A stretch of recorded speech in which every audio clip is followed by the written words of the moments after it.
বন্ধুরা, নিরামিষের দিন যদি চাও একটা স্পেশাল পকোড়া খেতে, অবশ্যই প্রথমে তার জন্য নিয়ে নাও কিছুটা পরিমাণ দই, তার মধ্যে লঙ্কার গুঁড়ো, ধনে গুঁড়ো, জিরে গুঁড়ো আর একটুখানি সামান্য চাট মশলা, বিট নুন দিতেই পারো।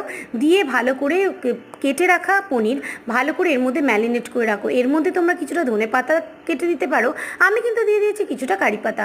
এবারে ভালো করে পনিরগুলোকে মাখিয়ে নিয়ে ম্যারিনেট করে রেখে দাও যতটা হাতে সময় আছে ততক্ষণ। তারপরে ভালো করে পনিরগুলো গায়ে মাখা হয়ে গেলে নিয়ে নাও এক জায়গায় একটু বেসন, তার সঙ্গে একটুখানি কর্নফ্লাওয়ার আর দিয়ে দাও তার মধ্যে চিলি ফ্লেক্স আর সব রকম মশলা অল্প অল্প করে, মানে নুন নুন হলুদ লঙ্কার গুঁড়ো দিয়ে ভালো করে ফেটিয়ে নিয়ে এবারে ঠিক করে গুলে নাও।